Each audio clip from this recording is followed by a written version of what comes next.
Hello കൂട്ടുകാരെ, മഴത്തോരു മുംബൈ സീരിയലിൻ്റെ ഇനി വരാൻ പോകുന്ന കഥയെപ്പറ്റിയാണ് കേട്ടോ പറയുന്നത്. അങ്ങനെ സ്റ്റാൻലിയോടൊപ്പം കുളത്തൂർ പുഴയിൽ താമസിക്കുന്ന അലീനയെ കാണാൻ മനുശങ്കർ എത്തുന്നുണ്ട്. രൂപത്തിലും ഭാവത്തിലും വർത്തമാനത്തിലുമെല്ലാം അലീനയിൽ വന്ന മാറ്റം മനുവിനെ അത്ഭുതപ്പെടുത്തുന്നുണ്ട്. എന്നാൽ സ്റ്റാൻലിക്ക് മനുവിൻ്റെ വരവ് അത്ര പിടിച്ചിട്ടില്ല. അലീനയെ അന്വേഷിച്ച് പാലായിൽ നിന്ന് ആരും വരുന്നത് തനിക്കിഷ്ടമല്ലെന്ന് സ്റ്റാൻലി മനുവിനെ ബോധ്യപ്പെടുത്തി. സ്റ്റാൻലിയുടെ ആ സമീപനം മനുവിന് വല്ലാത്ത വിഷമമുണ്ടാക്കി. മനുവാണെങ്കിൽ അത് അലീനയോട് തുറന്നു പറയുകയും ചെയ്തു. എന്നാൽ മനുവേട്ടൻ എപ്പോൾ വേണമെങ്കിലും തന്നെ കാണാൻ വരാമെന്നും അതിന് യാതൊരു തടസ്സവും ഇല്ലെന്നും അലീന ഉറപ്പ് നൽകി. ഉച്ചയ്ക്ക് ശേഷം ബൈജുവിനോട് കാർ എടുക്കാൻ അലീന പറഞ്ഞു. അവൾ മനുവിനെയും കൊണ്ട് പപ്പയുടെ തോട്ടം കാണിക്കാൻ കൊണ്ടുപോവുകയാണ്. ഔതക്കുട്ടിച്ചാനും അവർക്കൊപ്പം പോകാൻ താല്പര്യം കാണിച്ചു. കാറ് തിരിക്കുന്ന സമയത്ത് മനു അലീനയോട് ഒരു ചോദ്യം ചോദിച്ചു. രേവതിക്കുട്ടി നിന്നെ വിളിക്കാറില്ലേ? ആ, ചിലപ്പോഴൊക്കെ വിളിക്കും. എന്താ മനുവേട്ടാ? എൻ്റെ ലാപ്ടോപ്പിൽ അവൾ ചില ഫോട്ടോസ് എടുക്കുന്നുണ്ട്. അന്ന് നിങ്ങളെല്ലാവരും കൂടി എറണാകുളത്ത് പോയില്ലേ, അപ്പം എടുത്ത ഫോട്ടോസാണ്. രോഹിത് അതെനിക്കും കൂടി തന്നിട്ടുണ്ടായിരുന്നു. ആ ഫോട്ടോസൊക്കെ കണ്ടിട്ട് എൻ്റെ ചില ഫ്രണ്ട്സിന് അവളെ കല്യാണം കഴിക്കാൻ ആഗ്രഹം. അപ്പം അലീന പറയുന്നുണ്ട്, അയ്യോ അവൾ കൊച്ചല്ല മനുവേട്ടാ. ആ, 2-3 വർഷമൊക്കെ വെയിറ്റ് ചെയ്യാൻ പലരും തയ്യാറാണ്. അതൊക്കെ ശരി തന്നെ, പക്ഷേ ഒരാൾക്കല്ലേ അവളെ കല്യാണം കഴിക്കാൻ പറ്റുള്ളൂ. അതും പറഞ്ഞ് അലീന മനുവിനെ നോക്കി ചിരിക്കുന്നുണ്ട്. രേവതിക്കുട്ടിയുടെ ഭാവി കാര്യങ്ങളെല്ലാം ഇനി തീരുമാനിക്കുന്നത് മാമച്ചനങ്ങളും ഗ്രേസമ്മാൻ്റെയും കൂടിയാണ്.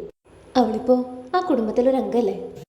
ഇപ്പം തന്നെ അവളെയും കൊണ്ട് അവർ ഏതോ ദൂരെയുള്ള സ്ഥലത്തേക്ക് ടൂറ് പോയിരിക്കുകയാണ്. അപ്പം മനു ചോദിക്കുന്നുണ്ട്, ഇവിടുത്തെ വിവരങ്ങളൊക്കെ നീ അവളോട് പറയാറുണ്ടോ? കൊള്ളാം, നല്ല കാര്യമായി. അതിന് അവളുടെ വർത്താനമൊന്നും നിന്നിട്ട് വേണ്ടേ? ഞാനതെല്ലാം മൂളി കേട്ടുകൊണ്ടേയിരിക്കും, അല്ലാതെ വേറെ നിവൃത്തിയില്ലല്ലോ. അപ്പോഴേക്കും കാറ് തോട്ടത്തിലെത്തിക്കഴിഞ്ഞു. അലീന മനുവിനെയും വിളിച്ചുകൊണ്ട് തോട്ടത്തിലേക്ക് ഇറങ്ങി. അതിൻ്റെ വിസ്തീർണവും മറ്റു കാര്യങ്ങളൊക്കെ മനുവിനെ പറഞ്ഞു കേൾപ്പിച്ചു. കുന്നിൻ മുകളിലുള്ള ഓഫീസും ഗസ്റ്റ് ഹൗസും എല്ലാം മനുവിനെ കാണിച്ചു കൊടുത്തു. എല്ലാം കണ്ടതിന് ശേഷം മനുശങ്കർ ചോദിക്കുകയാണ്, അപ്പോൾ അലീനയുടെ പപ്പ ഒരു എസ്റ്റേറ്റ് ഉടമയാണല്ലേ? ഞാൻ ഇത്രയൊന്നും കരുതിയിരുന്നില്ല. ഏകദേശം 3 മണിയോടുകൂടി അവർ തിരിച്ച് ബംഗ്ലാവിലെത്തി. അപ്പം മനു പറയുകയാണ്, ഞാൻ ഉടനെ തന്നെ തിരിച്ചു പോകും. അപ്പം അലീന പറയുന്നുണ്ട്, എൻ്റെ മുറി ഇതുവരെ ഞാൻ മനുവേട്ടനെ കാണിച്ചു തന്നില്ലല്ലോ, അതൊരു സർപ്രൈസ് ആയിക്കോട്ടെ എന്ന് വെച്ചാൽ. അതും പറഞ്ഞ് അലീന മനുവിനെയും കൊണ്ട് മുറിയിലേക്ക് പോകുന്നുണ്ട്. വാതിൽ തുറന്ന് അകത്തേക്ക് പ്രവേശിച്ചതും മനുവിൻ്റെ കണ്ണ് തള്ളിപ്പോയി. ആഹാ, കൊള്ളാലോ, ഇതൊരു 5 സ്റ്റാർ റിസോർട്ടിലെ സ്യൂട്ട് റൂം പോലെയുണ്ട്. അപ്പം അലീന പറയുന്നുണ്ട്, അത്രയ്ക്ക് കളിയാക്കൊന്നും വേണ്ട മനുവേട്ടാ, എന്നാലും ഈ വീട്ടിലെ ഏറ്റവും നല്ല മുറി ഇതാ, പപ്പ എനിക്ക് വേണ്ടി ഒരുക്കി തന്നതാ. അപ്പം മനു പറയുന്നുണ്ട്, അലീന ഇപ്പം എനിക്ക് മനസ്സിലായി ഈ വീട്ടിൽ നിനക്കുള്ള സ്ഥാനം എന്താണെന്ന്. വീട്ടിൽ മാത്രമല്ല മനുവേട്ടാ, എൻ്റെ പപ്പയുടെ മനസ്സിലുണ്ട് സ്ഥാനം. മനുശങ്കർ അവളുടെ മുഖത്തേക്ക് നോക്കി അല്പം സമയം മൗനമായി നിന്നു. പാലാ കടപ്പാട്ടൂർ വീട്ടിലെ വീട്ടുവേലക്കാരിയിൽ നിന്നും കുളത്തൂർ പുഴയിലെ എസ്റ്റേറ്റ് മുതലാളി റിട്ടയേർഡ് കേണലുമായ സ്റ്റാൻലി ജോസഫിന്റെ മകളിലേക്കുള്ള ദൂരം അവൾ താണ്ടിക്കഴിഞ്ഞിരിക്കുന്നു. അവൾ അർഹിക്കുന്നിടത്തോളം ഉയരത്തിൽ അവൾ ഇപ്പോൾ എത്തിക്കഴിഞ്ഞിരിക്കുന്നു. ഒരേ സമയം അത് അവനെ ആഹ്ലാദിപ്പിക്കുകയും ആശങ്കപ്പെടുത്തുകയും ചെയ്യുന്നു. സ്നേഹത്തിൻ്റെയും ത്യാഗത്തിൻ്റെയും നിറകുടമായ ഇവൾ തനിക്ക് നഷ്ടപ്പെടുമോ എന്ന ഭയം മനുവിൻ്റെ മനസ്സിനെ വേട്ടയാടാൻ തുടങ്ങി. ഇല്ല, വിട്ടുകൊടുക്കില്ല ഞാൻ ആർക്കും ഒരു കാലത്തും, അവൻ മനസ്സിലൊരുവിടാൻ തുടങ്ങി. അലീനയുടെ കണ്ണുകളിലേക്ക് നോക്കിക്കൊണ്ട് അവൻ അല്പം സമയം മൗനമായി നിന്നു. അവളുടെ നെറ്റിയിൽ ഒരു പ്രണയ സമ്മാനം എന്നോണം ഒരു ഉമ്മ നൽകിക്കൊണ്ട് മനു തിരിഞ്ഞു നോക്കാതെ നടന്നു. അതും കൂടിയായപ്പോൾ അലീനയ്ക്ക് തൻ്റെ സങ്കടം നിയന്ത്രിക്കാനായില്ല. അവൾ ഏങ്ങലടിച്ച് കരയാൻ തുടങ്ങി. മനുവിന് പിന്നാലെ അവളും സിറ്റൗട്ടിലേക്ക് എത്തി. അപ്പം മനു അലീനയെ നോക്കിക്കൊണ്ട് ചോദിക്കുന്നുണ്ട്, എന്താ ഞാൻ ഇനി പോയിക്കോട്ടെ? അവൻ്റെ സ്വരത്തിൽ വിഷാദം കലർന്നിരുന്നു. അലീന കണ്ണുനീർ തുടച്ചുകൊണ്ട് തലയാട്ടി. ഉടനെ അവൾ ബൈജുവിനെ പോയി വിളിച്ചു. മനുവിനെ കുളത്തൂർപ്പുഴ ടൗൺ വരെ കാറിൽ കൊണ്ടുവിടാൻ അവൾ നിർദ്ദേശിച്ചു. കാറിൽ കയറുന്നതിന് മുമ്പ് മനു അലീനയെ ഒന്ന് നോക്കി.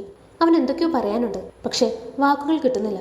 അവളെ വിട്ടുപിരിയുന്നതിലുള്ള വേദന മനുവിൻ്റെ കണ്ണുകളിലുണ്ടായിരുന്നു. അലീനയ്ക്ക് അത് മനസ്സിലാവുന്നുമുണ്ട്. അവളുടെ അടുത്ത് അല്പം സമയം കൂടി ഇരിക്കണം, അവളോട് കുറേ സംസാരിക്കണം, ഇതൊക്കെയായിരുന്നു മനുവിൻ്റെ മനസ്സിൽ.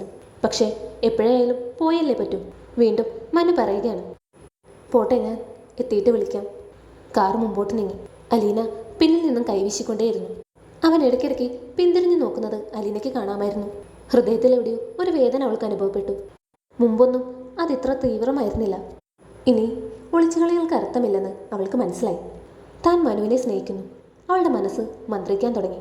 എന്തെന്നില്ലാത്ത സങ്കടം അവളുടെ മനസ്സിനെ ബാധിച്ചു. കണ്ണിൽ നിന്നും ധാരധാരയെ കണ്ണുനീർ ഒഴുകാൻ തുടങ്ങി. ഈ സമയം ചിന്താധീനനായി സ്റ്റാൻലി മുറിയിൽ തന്നെ ഇരിക്കുകയാണ്. അയാൾ ജനലരികിൽ വന്ന് പുറത്തേക്ക് നോക്കി. കാറ് പോയി കഴിഞ്ഞിരിക്കുന്നു. പക്ഷേ അലീന ഇപ്പോഴും അവിടെ തന്നെ നിൽപ്പാണ്. കാറ് തിരിച്ചെത്തുവാൻ 20 മിനിറ്റോളം എടുത്തു. കാറ് തിരിച്ചു വന്ന് ബൈജുവിനോട് സംസാരിച്ച ശേഷമാണ് അവൾ തിരിച്ച് വീട്ടിലേക്ക് വന്നത്. പിന്നീട് സ്റ്റാൻലി ഔതക്കുട്ടിച്ചായനെ വിളിച്ച് മനുശങ്കർ അലീനയെ കാണാൻ വന്നത് എന്തിനാണെന്ന് തിരക്കി. അപ്പോൾ ഔതക്കുട്ടിച്ചായൻ പറയുന്നുണ്ട്, പ്രത്യേകിച്ച് കാരണമൊന്നും പറഞ്ഞില്ല. അപ്പോൾ സ്റ്റാൻലി വീണ്ടും ചോദിക്കുന്നുണ്ട്, അവളെ സംബന്ധിച്ച കാര്യങ്ങളെല്ലാം ആ ചെക്കൻ അറിയാമോ? അതായത് ഞാനാണ് അവളുടെ പപ്പയെന്നും വൈജയന്തിയാണ് അവളുടെ അമ്മയെന്നൊക്കെ. അപ്പോൾ ഔതുക്കുട്ടിച്ചായും പറയുന്നുണ്ട്, അതൊന്നും എനിക്കറിയാൻ മേല, അത് അലീനയോട് തന്നെ ചോദിക്കണം. അപ്പോൾ സ്റ്റാൻലി വീണ്ടും പറയുന്നുണ്ട്, മിസ്റ്റർ മേനോൻ എന്നോട് പറഞ്ഞത് ആ സത്യം അയാൾക്ക് മാത്രമേ അറിയൂന്നാണ്. അപ്പോൾ ഔതുക്കുട്ടിച്ചായും പറയുന്നുണ്ട്, എങ്കിൽ പിന്നെ അത് ശരിയായിരിക്കും. അപ്പോഴും സ്റ്റാൻലിയുടെ സംശയങ്ങൾ മാറുന്നില്ല. അയാൾ ചോദിക്കുന്നുണ്ട്, എങ്കിൽ പിന്നെ ആ ചെറുക്കൻ എന്തിനായിരിക്കും വന്നത്? അവൾ ആ വീട്ടിലെ സെർവൻറ്റ് മാത്രമായിരുന്നില്ലേ? ജോലിയിൽ നിന്ന് പിരിഞ്ഞു പോയ സെർവൻറ്റിൻ്റെ വീട് അന്വേഷിച്ച് കണ്ടുപിടിക്കണമെന്നുണ്ടെങ്കിൽ അതിന് പിന്നിൽ തക്കതായ കാരണം ഉണ്ടാവില്ലേ? അപ്പോൾ ഔതുക്കുട്ടിച്ചായും പറയുന്നുണ്ട്, ആ അതും ശരിയാണ്. വീട്ടുവേലയ്ക്ക് നിന്നൊരു പെണ്ണിനെ അന്വേഷിച്ച് വരേണ്ട കാര്യം അവനില്ല. മാത്രമല്ല അവൻ്റെ വീട്ടിലല്ല അവൾ ജോലിക്ക് നിന്നത്. അതും കൂടി നമ്മൾ ആലോചിക്കണം. അപ്പം സ്റ്റാൻലി ചോദിക്കുന്നുണ്ട്, അപ്പച്ചൻ എന്താ തോന്നുന്നേ? എന്തിനായിരിക്കും ആ ചെറുക്കൻ വന്നത്? ഔതുക്കുട്ടിച്ചായൻ ഒരു നിമിഷം ആലോചിച്ചിട്ട് പറയുന്നുണ്ട്, അവർ തമ്മിൽ നല്ല പരിചയമുണ്ട്. അവൻ വന്നത് അവൾക്ക് വലിയ സന്തോഷമായി. വീട്ടിൽ നിന്ന് വേലക്കാരിയോട് പെരുമാറുന്ന പോലെ ആയിരുന്നില്ല അവൻ അവളോട് പെരുമാറിയത്. ഒപ്പത്തിനൊപ്പമുള്ള കൂട്ടുകാരെ പോലെ അന്തസ്സുള്ള പെരുമാറ്റമായിട്ടാണ് എനിക്ക് തോന്നിയത്. ഇനി മേനോനെങ്ങാനും പറഞ്ഞയച്ചതായിരിക്കും അവനെ. അപ്പോൾ സ്റ്റാൻലി പറയുന്നുണ്ട്, അല്ലെന്ന് തോന്നുന്നു. ഏതായാലും ഞാൻ അവളോടൊന്ന് ചോദിക്കാം. ഈ മേനോൻ്റെ ആരായിട്ട് വരും ഈ ചെറുക്കൻ? വൈജയന്തിയുടെ ആങ്ങളുടെ മകനാ. മേനോൻ അവളെ കാണാൻ വരുന്നതിൽ എനിക്ക് പ്രശ്നമൊന്നുമില്ല. പക്ഷേ മറ്റു ബന്ധങ്ങളൊന്നും വേണ്ട. രണ്ട് തോണിയിലും കാല് വെച്ച് നിൽക്കുന്നത് അവൾക്ക് പിന്നീട് ബുദ്ധിമുട്ടുണ്ടാക്കും. മുറിക്കേണ്ടതൊക്കെ നമ്മൾ ആദ്യം തന്നെ മുറിച്ച് കളഞ്ഞേക്കണം. പാലായിൽ നിന്നും അവൾക്ക് ബന്ധുക്കളോ അവകാശികളൊന്നും വേണ്ട. അപ്പോൾ ഔതുക്കുട്ടിച്ചായൻ പറയുന്നുണ്ട്, ലാലിച്ച അവൾ കൊച്ചുകുട്ടിയൊന്നല്ല. നമ്മളെക്കാൾ കാര്യവിവരം അവൾക്കുണ്ട്. ആയിക്കോട്ടെ, പക്ഷേ നമ്മൾ പറയാനുള്ളത് പറഞ്ഞേ പറ്റത്തുള്ളൂ അപ്പച്ച. ആ ഏതായാലും നീ പറയേണ്ട തൽക്കാലം. നിനക്കേ സംസാരിക്കാൻ അറിയത്തില്ല. ഇത് കേട്ടപ്പോൾ സ്റ്റാൻലി അല്പം ഗൗരവത്തോടെ ഔതുക്കുട്ടിച്ചായനൊന്ന് നോക്കി. എടാ, അവളുടെ മുമ്പിൽ നീ തോറ്റു പോകുന്ന ഞാൻ ഉദ്ദേശിച്ചത്. നീ എന്നെ തിന്നാൻ വരികയൊന്നും വേണ്ട. എന്നാൽ ശരി, അപ്പച്ചൻ്റെ ഇഷ്ടം പോലെ ആയിക്കോട്ടെ. മഴത്തോരു മുമ്പേ എന്ന സീരിയലിൽ ഇനി വരാൻ പോകുന്നത് വളരെ ഇൻട്രസ്റ്റിംഗ് ആയിട്ടുള്ള ഭാഗങ്ങളാണ്. ഈ വീഡിയോ ഇഷ്ടമായാൽ ലൈക്ക് ചെയ്യാനും സബ്സ്ക്രൈബ് ചെയ്യാനും മറക്കരുത്. തുടർന്നുള്ള കഥയുമായി മറ്റൊരു വീഡിയോയിൽ കാണാം. താങ്ക്